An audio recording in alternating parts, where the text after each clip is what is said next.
بسم الله الرحمن الرحيم الحمد لله وكفى والصلاة والسلام على الحبيب المصطفى صلى الله عليه وعلى آله وسلم تسليما كثيرا. Moi je l'aime, Muhammad sallallahu alayhi wa sallam. Moi je l'aime. C'est énorme, il faut l'étudier s'il te plaît. Et tu seras étonné, Inch'Allah, agréablement étonné et surpris. Surtout si tu as vécu dans un monde où on t'a toujours parlé de lui en mal. Muhammad sallallahu alayhi wa ala alihi وسلم تسليما كثيرا. رب اشرح لي صدري ويسر لي أمري واحلل عقدة من لساني يفقه قولي. إخواني أخواتي أبنائي بناتي أعزائي عزيزاتي أصدقائي صديقاتي أعدائي عدواتي السلام عليكم ورحمة الله وبركاته. Que la paix d'Allah subhanahu wa ta'ala, sa miséricorde et ses bénédictions soient sur vous, mes frères et sœurs, partout dans le monde. Bonjour, bonsoir, bon appétit, bonne souplesse, bonté, bonne année, bonne tolérance, bonne capacité à vivre avec les autres, bonne acceptation des autres, bon ce que tu veux, mon frère, ma soeur, non musulmans, partout dans le monde. Beaucoup d'affection que j'ai pour toi. Vraiment, beaucoup d'affection, beaucoup d'appréciation, beaucoup de respect pour toi. J'ai beaucoup appris de toi. J'essaye d'avancer un tout petit peu avec toi dans le vivre ensemble. Je connais parfaitement ce que tu es. Fais un effort pour essayer de me connaître un peu. Pas Mustafa Abou Mama, de connaître un peu ce que j'essaye de faire et de propager et de prêcher. Assalamu alaikum wa rahmatullahi wa barakatuhu. Ya Sheikh, non, Abou Mama, dis-moi mon frère, je ne suis pas cheikh. Qu'est-ce que c'est qu'être un cheikh? هل شيخني كما avait dit Ibn al-Qayyim شيخني من؟ شيخني الشيطان؟ شيخني الناس؟ من شيخني؟ شيختني نفسي؟ من شيخني؟ Non. أخوك أبو مام Mustafa Abou Mama, s'il te plaît. Ça sonne en plus bien, ça me fait beaucoup de bien. Ya Aba Umama, parfait. Akhi, parfait. Mon frère bien-aimé, parfait. Mon ennemi, pas de problème. Ya Cheikh, s'il te plaît, évite. Je vous envoie ce message pour vous faire part de ma situation. Donc là, l'objet de mail, c'est s'il vous plaît, répondez-moi. C'est très important pour moi. Barakallahu fik. Donc, je vous envoie ce message pour vous faire part de ma situation et vous demander conseil. Ça fait presque 3 ans que je suis marié, alhamdoulilah. Et j'ai 2 enfants, masha'Allah.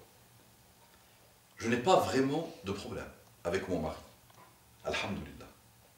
Tout s'est fait dans le halal. Et j'en remercie Allah. En général, c'est pas comme ça. Quand ils se marient, c'est pas comme ça. En général, moi je vous dis, la statistique, c'est toujours raté. Catastrophique, malheureux, minable, mauvais. C'est vraiment rare que quelqu'un me dise, le couple va bien. Vraiment, ça c'est la rareté. D'accord? Alors moi, quand je lis ce type de message, je me dis, donc, le malheur, il est où? Le problème, il vient d'où? Et j'attends. Et je sais, je soupçonne des choses. Le problème, il est avec ma belle famille. Dès que je vois, je lis comme ça, là, de loin. Je vois le mot belle famille, c'est bon. Le problème, c'est avec ma belle famille, et en particulier, ma belle-mère, le poison des poisons. La fin de ton monde. C'est pas la fin du monde, c'est la fin de ton monde. La belle-mère, dans la famille musulmane, c'est une race à part. Wallahi, c'est... La hawla wa la quwwata illa billah. Al-muhim, ma belle-mère, pour tout dire. Et ils ne me disent pas, Mustafa, tu généralises. Non, mais c'est la règle. Montez à vous-même. La pourriture familiale, on lave le linge sale en famille, tout ça, je connais tout ça, très bien, je connais. Mais le linge sale, il est empoisonné, le linge, là. Le linge, il est pourri, familial musulman aujourd'hui. Tu généralises? Non. Mais majoritairement, oui. Ah, mais c'est la règle, je vous dis. On connaît la famille musulmane, les amis. C'est quelque chose de bizarre. D'accord? Les autres familles, ça ne m'intéresse pas. Ils ne sont pas musulmans. Mais c'est normal. Ils se fient à l'humain. Donc l'humain, tu trouves des ressources en mal infinies. Comment il ne m'intéresse pas les autres familles? Moi, ce qui m'intéresse, moi, c'est la famille musulmane. Après le mot est dit musulmane, on fait le rappel. On prêche, on rappelle. Il y a un minimum à avoir comme comportement. La belle-mère aujourd'hui, quand son fils se marie,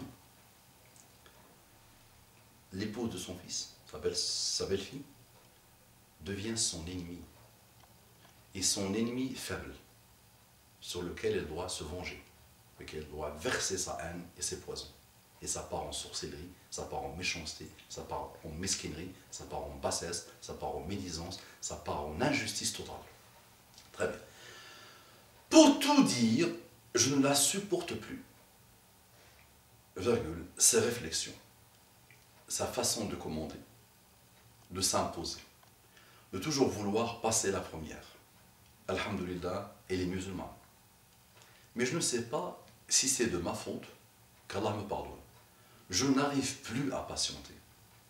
Pour elle, elle connaît tout. Tout. Moi, je suis jeune, je ne connais rien. Donc pour elle, moi je suis jeune, je ne connais rien. Quand je parle de quelque chose, si nous ne sommes pas d'accord, c'est toujours elle qui a raison. Elle colle beaucoup mon couple. Je la vois quasiment tous les jours. Des fois, j'ai l'impression qu'elle ne voulait pas de moi. C'est pas j'ai l'impression. Et la conviction qu'elle ne voulait pas de toi. Et que tu lui ramènes Fatima. Fatima tout. C'est ton mari. Lui avait ramené Fatima tout. Bintu Rasulillah sallallahu alayhi wa sallam. Elle lui pourrira la vie. Elle fera tout pour la rendre folle. Pas ta belle-mère, mais en général la belle-mère de la famille musulmane. Elle est comme ça. Tu ramènes Fatima, tu ramènes Khadija elle-même, tu ramènes Asiya, Mariam, Isa. C'est même pas la peine. Elle fera en sorte de lui bousiller sa vie. Elle ne vivra que pour ça. Je généralise, je vous mets des mots sur ce que vous vivez, donc arrêtez de vous mentir. Pour elle, donc elle colle beaucoup. Bon, je la vois quasiment tous les jours. Des fois, j'ai l'impression qu'elle ne voulait pas de moi. Pas plus tard qu'hier, elle m'a dit de prendre du poulet avec moi. J'ai bien aimé l'exemple. Elle m'a dit de prendre du poulet avec moi. Et je lui ai dit que je ne souhaitais pas en prendre, car il a été cuit au four, avec l'aluminium, et que l'aluminium n'est pas bon pour la santé. Bref, elle a été obligée d'aller le dire à mon mari, en rajoutant son commentaire. Je ne peux pas en parler avec mon mari, car pour lui, sa mère est très bien. Du coup, je patiente depuis mon mariage. Après 2 mois de mariage, il y avait eu une petite dispute avec moi, et j'ai vu la réaction de tout le monde, et de mon mari. Du coup, je n'ose plus rien dire, de peur que les choses aillent trop loin. De plus, maintenant qu'on a un F4, elle va s'installer chez nous. Donc là, c'est la folie, tu fermes la tête, c'est bon, prépare-toi. Après avoir repris contact avec ma famille non musulmane, donc cette femme, elle a pris contact avec sa famille non musulmane, après un froid sûrement, après une période de froid, il y a 2 semaines, elle fait exprès de dire que je change. Elle insiste toujours pour que je parle arabe marocain. Entre parenthèses, je suis française reconvertie. Dès que je parle français avec mon mari, elle me dit « parle arabe, oh parle arabe !» Même quand il y a des invités, elle insiste devant tout le monde. Je vous passe tous les détails, c'est interminable. Je suis vraiment affecté par cette situation. Je ne sais plus quoi faire. Je m'en remets à Allah et lui demande le secours. Mais je ne sais pas si j'arriverai à patienter toute ma vie. J'en arrive à un tel point que des fois je me dis peut-être, elle ne va pas tarder à mourir. Et je serai tranquille. Qu'Allah me pardonne, c'est très grave. Que me conseillez-vous, s'il vous plaît? Pardonnez-moi pour ce message un peu désordonné. Barakallahu fik. Ma sœur, dans ton message, je vois quelqu'un qui se remet en cause. Et je vois quelqu'un qui dit qu'Allah me pardonne. Et je vois quelqu'un qui pense que c'est peut-être lui le fautif. Et je vois une certaine crainte d'Allah subhanahu wa ta'ala. Et tu as vu comment j'ai parlé de ta belle-mère. Donc la belle-mère, elle est ainsi faite. En général, elle a 55 ans, 60 ans. Tu ne rêves pas de la changer. Il ne faut même pas rêver de la changer. Dans les choses qu'elle fait, il n'y a pas que le mal. Parce que nous aussi, on devient trop susceptibles, malheureusement. Donc il n'y a pas que le mal. Sache-le. Donc il y a des choses bonnes dans ce qu'elle dit. Quelqu'un de plus âgé que toi, il a des expériences. Non. il peut avoir tendance à te montrer qu'il connaît plus que toi, qu'il maîtrise plus que toi. Non. Toi, tu peux encore changer, tu peux encore t'améliorer. Et tu as en plus cette compréhension de l'islam et cette crainte d'Allah de l'islam qui peut faire de toi, Inch'Allah, quelqu'un d'un très haut niveau. Elle, c'est une foi de l'fitra, on appelle ça. Si elle prie, c'est déjà beaucoup. Si elle pense qu'Allah existe, c'est déjà énorme. Si elle pense que Muhammad sallallahu alayhi wa sallam existe, c'est déjà le summum du summum. N'attends pas plus d'elle. Point réglé. Maintenant, jeune femme, cette histoire de poulet, juste l'exemple du poulet, te résume le conseil. Et pourquoi tu lui dis que le poulet... La réponse est claire, nette et précise. Je discutais tout à l'heure avec quelqu'un que j'aime beaucoup de ça, et la personne me disait, mais elle dit ça à n'importe quelle femme, de n'importe quelle culture, la réponse va être la même. Elle veut dire, elle peut montrer devant tout le monde que ça ne la dérange pas, mais derrière, ça va bouillonner derrière. Donc tu dis ça à une femme arabe, et tu connais leur fierté et leur niveau d'ignorance. Elle dit, le poulet, pas bon pour la santé. Elle prend le poulet, ne le mange pas. Au mieux, au pire, tu le prends le poulet et ne le mange pas. Et sache, moi qui ai beaucoup étudié le corps humain, tu le manges, il n'y aura rien. Ouais, le corps humain, Allah lui a donné les choses nécessaires pour se défendre. Donc ne t'inquiète, c'est pas la fin du monde. Donc, qu'est-ce qu'on fait nous, les musulmans? Une fois qu'on a vécu une situation qui devient une épreuve, ça va. Dis toujours la même chose. Mon conseil, vous allez à partir, il y a quelques années, le premier message, vous entendrez toujours la même phrase. On ne change pas une méthode qui marche, on essaie de l'améliorer, de la faire évoluer. Toujours en maintenant ce qu'elle a permis d'atteindre. Mais on change une méthode qui ne marche pas. Cette méthode ne marche pas que tu as essayé. Donc, d'abord pour toi, tu souffres, tu es frustré. Parle ma fille arabe, d'accord, wakha al-walida. Wakha al-walida, tu as appris wakha al-walida. Elle va dire ha ha ha devant tout le monde, elle va être contente. Al-walida, dis-moi, comment je dois dire celle-là? Et là, tu crées un espace avec elle. Al-walida, tu embrasses ici, tu embrasses là. Son fils à elle, mais il est entre deux vipères, malheureusement.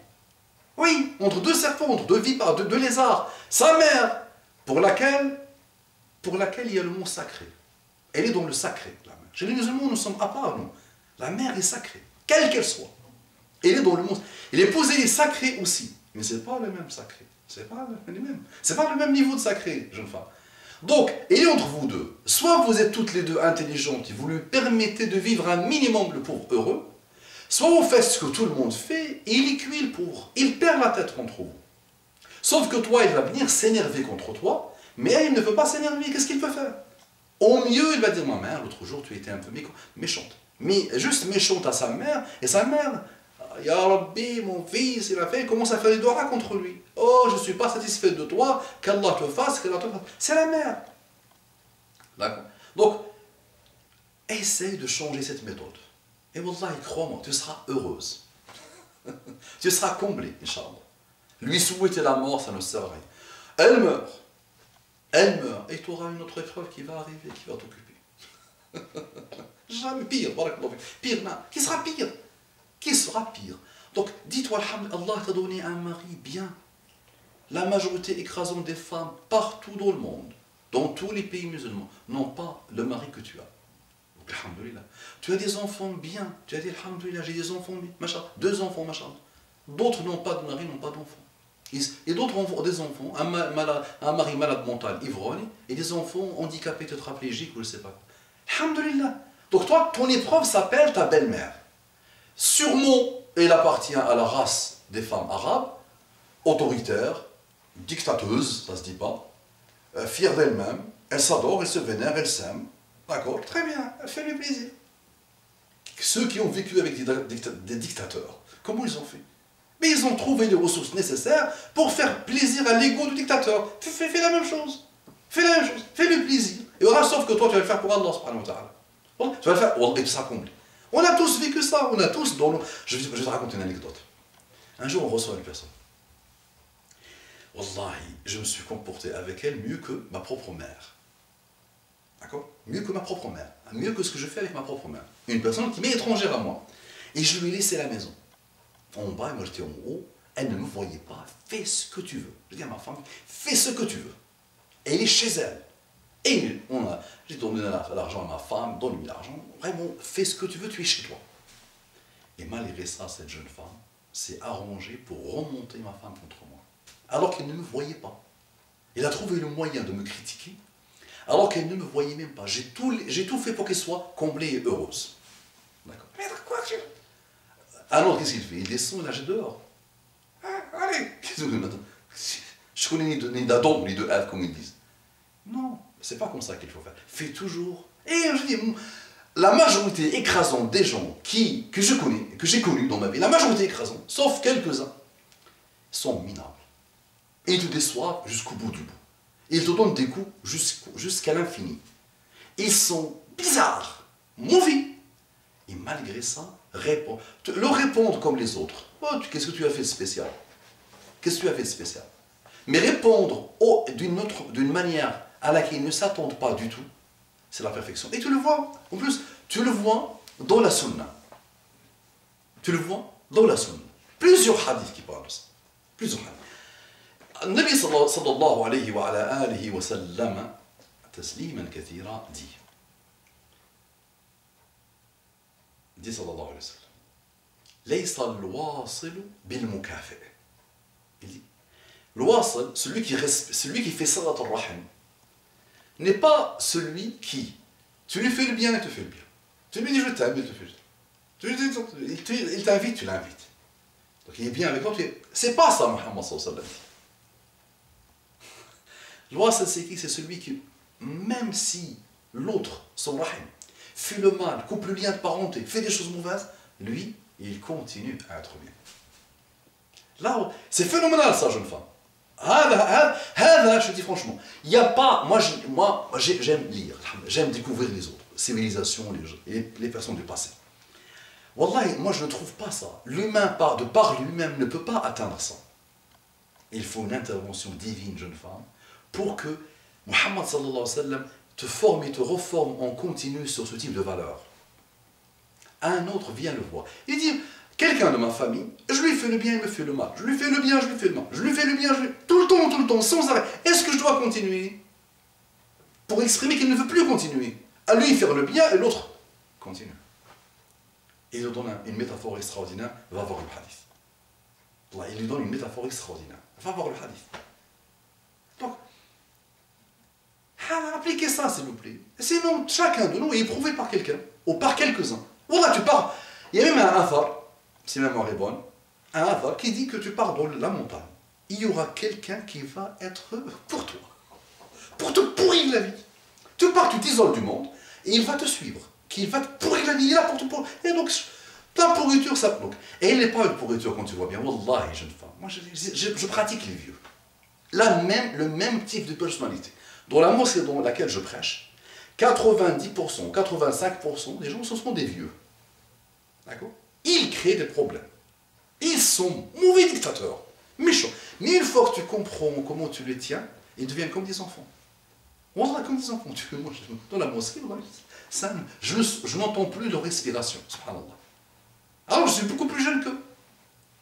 Et ils sont contents de vous montrer qu'ils sont bien, qu'ils sont gentils et qu'il n'y a pas de problème. Mais avant, je me rappelle, au début, quand j'observais la mosquée, sans arrêt, ils se chamaillaient, ils s'attaquaient, ils se critiquaient, ils hurlaient. D'accord? Attends, tranquille, s'il te plaît. Applique ça sur ta belle-mère et dis-toi que tu es aussi trop susceptible. Nous sommes devenus, malheureusement... Pourquoi? Parce que l'individualisme qu'on attaque chez les kuffars, c'est nous sommes schizophrènes à mort. Cet individualisme qu'on attaque, nous, chez les kuffars, ceux qu'on appelle les mécréants, d'accord? Nous l'avons, subhanallah. On se ferme, on veut être seul, on ne veut pas que ça bouge. Et pas loin de l'autre jour, je discutais avec mon propre frère. Ça va, Dieu sait. Moi, je dis, on se raconte, on doit multiplier nos occasions pour que toute la famille soit en place, donc on se raconte le même endroit. Mais il dit, voilà, parfois, il y a des gens, parfois, tu sais que... Je dis, et alors? Il y aura des situations où il y aura des incompréhensions. Il y aura des situations où il y aura des injustices. Il y aura des situations où tu verras quelqu'un te faire le mal, ou le faire à ton enfant, ou ton enfant le faire à mon enfant. Mais alors? Mais c'est ça la vie, alhamdoulilah. Il y aura des... On surmonte le problème et on avance. D'accord? Donc malheureusement, on est aussi devenu... On est cuit, non? Comme on... Je vous dis franchement, on est cuit. On a développé des choses qu'on attaque chez les autres, mais nous, on a excellé au niveau du mal dans ces choses qu'on attaque. On a excellé. On a atteint des niveaux très élevés. On est devenu trop individualiste, trop renfermé sur nous-mêmes, trop bizarre, trop susceptible, trop... Donc Allah jazik, et tu verras, Inch'Allah, peut-être elle va t'aimer plus que tes propres filles. Et si elle ne t'aime pas plus que ses propres filles, qu'en général elle n'aime pas, d'accord, juste elle pense aimer, si elle, Allah va t'aimer, parce que ces comportements-là, subhanallah. Je te raconte une histoire. Ja'far Sadiq, donc ceux qui mes espions, Ali Chiite, le salopard, minable, le pourri, le mécréant. Ja'far Sadiq, donc il donne un exemple sur Ja'far Sadiq, un grand savant, très grand savant. Les grands savants, il avait 4000 personnes devant lui, des savants qui apprenaient avec lui. Ja'far Sadiq. Mais les chiites, malheureusement, ont falsifié son madhab. Ils ont inventé un madhab qu'ils ont mis sur le dos de Ja'far Sadiq. Donc il s'appelle le madhab al-Ja'fari. Le madhab de l'Iran aujourd'hui, l'imam et l'ithna ashari, ils l'ont pris de choses qu'ils ont inventées, qu'ils ont falsifiées sur Ja'far Sadiq. Ja'far Sadiq, il avait une esclave. Donc là c'est le non-musulman qui ne va pas être content. Donc vous avez l'esclavage, les salopards. Ah, donc c'est un savant qui a formé des savants qui avaient une esclave. Oui, vous avez une esclave. Donc cet esclave devait lui donner de l'eau, lui verser de l'eau, pour qu'il fasse son modo, pour qu'il se lave, je ne sais pas. Donc il lui a mis de l'eau, je pense, et chaude, et il a fait couler l'eau sur lui. D'accord? Elle a fait l'eau chaude, et surtout elle a renversé de l'eau sur lui. D'accord? Regarde comme ça. Elle lui renverse de l'eau sur lui, donc il regarde comme ça. Elle lui dit Wal kadhimin al-ghayza. Réponse, directement. L'esclave dit Wal kadhimin al-ghayza. Le Coran, Wal kadhimin al-ghayza wal 'afina 'anil nas. Ceux qui contrôlent le ghayz, quand tu sens que ça bouillit à l'intérieur, et tu arrives, kavama yakdhum. Lourd. Tu arrives, le verbe kavama, Allah subhanahu wa ta'ala l'utilise à merveille ici. Kavama, il n'y a pas un autre verbe qui le fait. Tu sens que ça chauffe ici. Normalement, un autre, il la jette, et il dit, Kavam Tourayri. Il dit, Kavam Tourayri. Donc elle l'a eu. Lui, il répond, Kavam Tourayri. C'est bon, je me suis contrôlé. Et elle lui dit, Voilà, afina al nas. Elle lui dit, et ceux qui pardonnent aux autres. Il lui dit, Afa Touranki. Et il lui dit, ce sont ceux-là les bienfaisants. Il lui dit, Anti Horratun. Lillah, pour Allah. Elle rajoute elle. Donc, remarque, elle l'a eu. Elle lui dit, ce sont ceux-là les bienfaisants, ou quelque chose qui ressemble à ça, dans le verset. Et il lui dit, tu es libre, tu n'es plus esclave. Donc tu vois, une situation à la base qui devait impliquer chez n'importe qui, il y a des gens qui ont tué. Il y a des gens qui ont tué, qui ont voulu tuer pour moins que ça. Dans les temps anciens et dans les temps nouveaux. Alors, il y a des gens qui ont tué pour ce type de choses. C'est des choses minables, tout rien. Il y a des gens qui ont divorcé, il y a des gens qui ont détruit des familles pour moins que ça. Lui, subhanallah, une situation à la base qui devait, dans le commun des mortels, impliquer une situation mauvaise, elle a été la cause de la libération de cette femme. Subhanallah. Donc, comporte-toi comme ça. Un autre, je te donne un autre. Un suit l'imam Abu Hanifa. Sur un trajet lointain, entre une ville et une ville. Tout le trajet, il l'insultait, il l'insultait, il l'insultait. Il l'a massacré d'insultes. Tout le trajet. Donc imagine, nous, un mot et te tue. Lui, tout le trajet. Et le moment où Abu Hanifa allait s'approcher de sa ville, il s'arrête, il se tourne, il dit voilà, est-ce que tu as d'autres insultes à rajouter? Parce que là, je m'approche de ma ville, et si les gens de ma ville t'écoutent me dire ça, ils vont te tuer.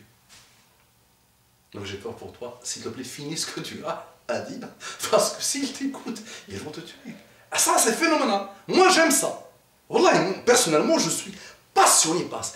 Quand je vois ça, ça me pompe l'air dans le bon sens. Wallahi. Et une autre, Imam Abu Hanifa, dans son assise, quelqu'un lui pose une question sur une problématique. Imam Abu Hanifa dit, répond. Il donne une réponse. Et l'autre lui dit, non, pas comme ça. Hassan al-Basri a dit, sur cette problématique, autre chose. Et là, Hassan al-Basri, donc lui, il sort un nom, Hassan al-Basri. Il dit non, Hassan al-Basri a répondu comme ça. Et il lui dit, Akhta al-Hassan al-Basri. Il dit, Hassan al-Basri a fauté. Et l'autre répond, sans réfléchir, subhanallah, directement, méchamment, il lui dit, Ibn Zaniya, fils de fornicatrice. Il dit ça à l'imam Abu Hanifa. Dans la même situation, les sabres sont dégainés et on le décapite. Ce sont des gens acquis à Abu Hanifa. Il est dans son assise. Les sabres, on a tué pour moins que ça. Et il a continué, l'imam Abu Hanifa, comme ça, souriant. Et Ben Zaniya, il a continué à l'insulter, à l'insulter, à l'insulter. Et quand il a fini, il lui dit, je connais ma mère. Je sais, pour lui dire, je sais qu'elle n'est pas fornicatrice. Très bien. Et il lui dit, Akhta Hassan al-Basri wa asab ibn Abbas. Donc dans une problématique qui a déjà été posée à Abdullah ibn Abbas, Habr al-Ummati wa Turjuman al-Qur'an. Donc elle a été déjà posée à un sahabi. Le sahabi a donné sa réponse. Le Hassan al-Basri n'est pas un sahabi, il est un tabi'i. Il a fait son ijtihad. Il ne veut pas lui atteindre Abdullah ibn Abbas sur la même problématique. Donc il lui a expliqué. Donc tu vois, et là tu peux comptabiliser une infinité de choses. Une infinité de choses. Comme ça dans la vie des sahaba, dans la vie des gens, dans la vie des gens de ton quotidien. Tu vois des choses par là, tu dis, la réponse ne peut être que donner un coup, ou tuer, ou insulter, ou arrêter définitivement la relation. Et subhanallah, ça c'est tout le monde peut faire ça. Nous les musulmans, je ne sais pas. Mais je te sens, mashallah, jeune femme reconvertie, je vous connais un peu. Ça marche. On s'est bien compris, je pense, wallahu alam. Fais plaisir à ta belle-mère. Les cadeaux, elles aiment bien ça. Ah oui. Les flous, elles aiment bien ça. Faire plaisir à ton mari devant elles, le maximum, elles aiment bien ça. D'accord? Ils supportent. Ne lui souhaite pas la mort. Et si elle arrive à vivre avec vous, dis-toi, bah, ça va être une aide. Elle va m'aider un peu avec mes enfants. Prends-le de l'autre côté. Ne dis pas à ton mari, si elle vient habiter avec nous, c'est fini, on a divorcé, et moi j'accepte pas. Et crois-moi qu'Allah subhanahu wa ta'ala, وَمَنْ يَتَّقِ اللَّهَ يَجْعَلْ لَهُ مَخْرَجًا. Extraordinaire. Donc, ce que je te conseille, ce que je me conseille, c'est finalement de craindre Allah dans les rapports avec les humains et dans tout finalement. Allah te dit, وَمَنْ يَتَّقِ اللَّهَ, celui qui craint Allah, يَجْعَلْ لَهُ مَخْرَجًا. Il lui donne, il lui trouve, il lui accorde une issue. La personne avec qui et les larmes vont sortir, et moi aussi je suis frissonné. Wallah, et quand tu le vois bien, tout au long de ta vie, subhanallah, quand tu l'observes bien, à chaque fois que tu as juste montré cette volonté de craindre Allah, la réponse, dans les meilleurs rêves que tu as rêvés, tu ne pouvais pas imaginer l'issue comme ça. Et Allah subhanahu wa ta'ala te la trouve. Donc je te dis, même toi, dans les meilleurs rêves que tu as rêvés, tu ne pouvais pas imaginer ça. Et subhanallah, quand tu fais le bilan de ta vie, tu les vois, les issues, à chaque fois qu'Allah t'a donné. D'accord? Et nous sommes, je finis avec ça, nous sommes dans un pays, dans un monde où chacun est devenu individualiste. Dis-toi, alhamdulillah, je vais prendre ma belle-mère, le tout. Est-ce qu'il est shaytan à 100%? Non. Il y a des choses bonnes, beaucoup. Il y a des choses mauvaises. Elle fait parfois des choses, elle ne se rend pas compte. Sa culture, sa manière de voir, sa non-maîtrise de beaucoup de choses, son passé, son historique, son passif, font d'elle ce qu'elle est aujourd'hui. Je prends le meilleur et je pardonne le pire. Assalamu alaikum wa rahmatullahi wa barakatuh.